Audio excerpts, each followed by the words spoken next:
Howdy y'all, Kaloth here. My last few videos have been pretty long, so I'm going to try to keep this one short, but I wanted to talk a little bit about the newly announced Galactic Legend Leia. I had talked in a previous video about what my kind of long-term speculation for her had been. Now that we've seen that she's officially announced, what can we expect given the state of the game as it is today? So let's take a look. Here we are in my main account. I have probably too many squad tabs. Here's my original kind of, hey, these are characters that could be needed for GL Leia. And then if we go down, way down here, I've got 3 different kind of speculative requirements. And we'll start with what I think is reasonably called a medium level of requirement, right? I think that if CG were to go this route, medium difficulty for the farm, we'd be looking at 1 R9, 2 R8s that all would be kind of relatively decent characters to gear to that level. Jedi Knight Luke, most people have Jedi Knight Luke. He's a requirement for JML. He's a requirement for Jabba. Requiring him at R9 would be, for established accounts, would be just a few steps upward. He would honestly be a character that you wouldn't really regret taking to R9. You may not do it naturally because, you know, other characters benefit more, but you're not going to complain about having to take Jedi Knight Luke to R9. So I could see that as a possibility for sure. Stormtrooper Han and Old Ben at R8. Both are tanks. Tanks benefit really well for higher relic levels, so this would be great here. A lot of people already have Old Ben at relic 5 for JML. A lot of people already have Stormtrooper Han at higher relics for Son of Staros. I obviously don't, but like I said, a lot of people do. So taking these two to R8, again, probably only be a couple of relic levels. R8's never cheap, right? But it's cheaper to take an R5 to R8 than it would be to take a Marquis to R8, right? So, you know, those two as R8s I think would be reasonable. We already know for a fact that Captain Rex and Princess Kneesa, or Kneesa, I'm not sure how they pronounce it, will be required at R7. The Ewok Princess is not in the game yet, so I'm using Ewok Scout as a stand-in here, but this is meant to be Princess Kneesa or Princess Kneesa. We know that they're needed at R7. And the upcoming Rebel character, Captain Drogon, who, again, is not in the game, so I'm using Scarif Rebel Pathfinder here as a stand-in for him. I imagine he'll be required at Relic 7 too. And actually, the Marquis being required at R7 makes me lean towards the Leia requirements overall being a little lower. Because these are such commonly relic characters that, you know, CG requiring R7 on the Marquis kind of makes sense because that's where the money is, right? And then Princess Leia. I think undoubtedly we are going to see, at the very least, Princess Leia being required for GL Leia. And everybody has her, or I say everybody, if you have JML, if you have JKL, you have Princess Leia at least at R3. So, you know, she's a character that I do think you're probably going to see her at R7 regardless of, you know, how CG decides to go in relation to difficulty here. Relic 5, we know Lando at R5 is a requirement, and of course is what you already have him for JML. In addition, I think Farm Boy Luke is likely. Rebel Officer Leia is, again, I think likely. I think Princess Leia is more likely than Rolo, but honestly, I expect that we'll see both here, right? Grand Moff Tarkin is, of all of the dark side characters, of all of the Imperial characters, I think Tarkin is the one we're most likely to see. Of course, if you have Sith Eternal Emperor, you already have Tarkin at R3. If you have Lord Vader, you already have Tarkin at much higher levels. I believe he may be required at R7 or maybe he's even one of the R8s for Lord Vader. I'd have to go look, but he's required at high relics for Lord Vader. So this would be kind of like Lando, would be a freebie for some, would be kind of an easy requirement for others. Of course, we know R3 Ackbar, R3 Wicket, which again makes me lean towards these requirements maybe being a little easier because Relic 3 is very easy to get to these days. And Ackbar and Wicket are already characters that people had at, Gear 11, Gear 12. So it's not going to be that big of a step up. I do think Lobot is almost a certainty as one of those, trash characters, a throwaway mob enforcer, Rose Tico kind of character who, hey, you were never going to gear this, you were never even going to worry about sharding this. If you'll notice, mine is still 6 stars. So I do expect Lobot, and if unless CG really wants to tighten the screws on us, which again I'm not getting that vibe. I think Lobot at Relic 3 would make sense. And then finally, every Galactic Legend has a ship required. I think there are really only 2 sensible options for Leia, and the easier of those 2 is Kyle Katarn's Ravenclaw, right? It's one that I don't even have at 7 stars on this account. I am working on sharding it up now because I do think it is likely to be required. It's the most skippable rebel ship out there, and I think I'd have to figure out how to pull those numbers, but I imagine it is one of the most commonly skipped rebel ships, or commonly skipped ships, period, out there. So I do think Raven's Claw is likely. But let's say CG wants to make it pretty hard. Of course, we're coming right off of another very hard endgame journey in the form of Leviathan, right? Leviathan had very hefty relic requirements, 2 relic 9s. It was prohibitively expensive and had several accessibility hurdles for mid-game and early game players, right? It's just not an option for them.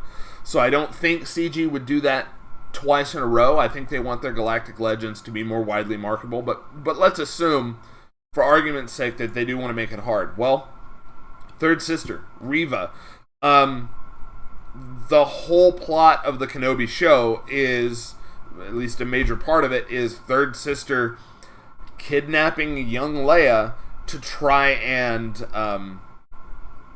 lure Obi-Wan to her. So requiring Third Sister would be locking this away for a majority of players out there, right? This would not be a GL that would be accessible for early game. It would not be a GL accessible for mid-game even, but it is, from a lore standpoint, possible. And then if they're going to make it hard, they could require Commander Luke Skywalker and Stormtrooper Han at R8. Stormtrooper Han still feels good at R8. CLS feels less so.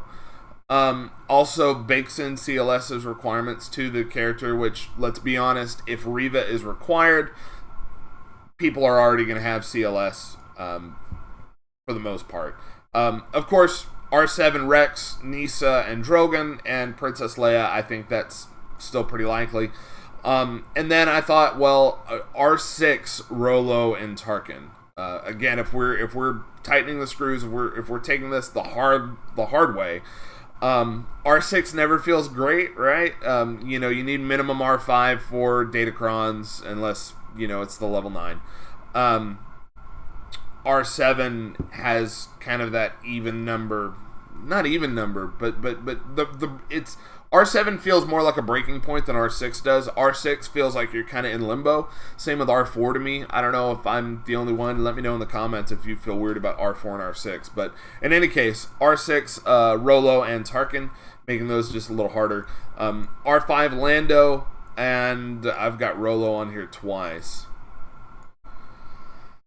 I don't remember. I think this should be an Old Ben, actually. R5 Lando and Old Ben, because we moved him down from the R8 from before. And then Lobot, again, I think Lobot's going to be a requirement. If they wanted to tighten the screws, requiring him at R5 instead of R3 would be a big deal.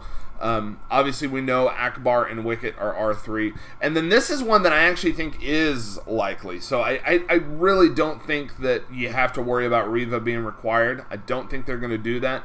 But Profundity. Admiral Radist, who you can see I have completely slept on. This account, just kind of tactically making free-to-play decisions, skipped Profundity for now. Which allowed it to get to Leviathan day one, but that's a whole nother conversation. But Profundity, of course, the ultimate of Profundity is the Tantive 4 coming out and it kind of leading the Empire off on a wild goose chase. That's because in Rogue One, the Tantive 4, which is where we start Episode 4 on, is in Profundity's hangar bay. And who is on board? Princess Leia. So, from a lore standpoint, Profundity makes a lot of sense. And it would certainly bake in a number of significant requirements, including that Relic 9 Radis. It would bake those into GL Leia's requirements. So it's something I could definitely see happening. I hope they don't go that way because, again, at least on this account, I don't have Profundity. But I could see them doing it, right? And then there's the easy road, and I think there are some indications that they may be taking the easy road. Remember, last year we had Profundity, which was the first Relic 9 required journey. So everybody thought, hey, we've got a new Galactic Legend coming in Jabba. He's almost certainly going to require Relic 9s. And then he didn't. Jabba's requirements were actually very easy. They could take the same route with Leia, especially coming off of Leviathan. And again, because Leia is so popular and Galactic Legends are kind of the end goal for most accounts, they may want to make this very widely marketable. And if they do that, I think we could see something like, I think at the very least we're going to see a couple of R8s. The player economy is much better now than it was when Jabba came out, right? And Jabba required R8s as well. But for those R8s, I think Stormtrooper Han is still likely. Again, he's a tank, so it feels good to R8 him.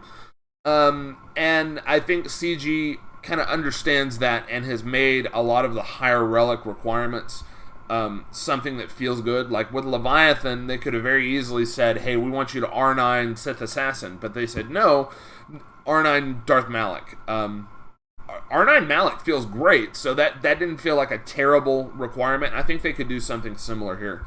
And then R2-D2. R2-D2 is already required at R7 for JML. He was, obviously, there's that iconic, Princess Leia bending down, giving the Death Star plans to R2-D2. There's that shot from A New Hope that's very iconic in Star Wars.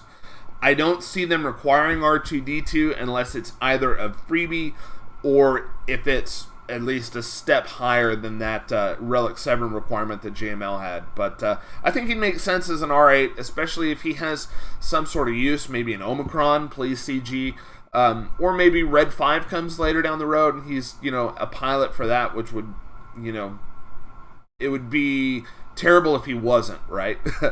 But, there could be worse R8, so I think that could be possible, right? R7, again, the new marquees, R7, I fully expect that.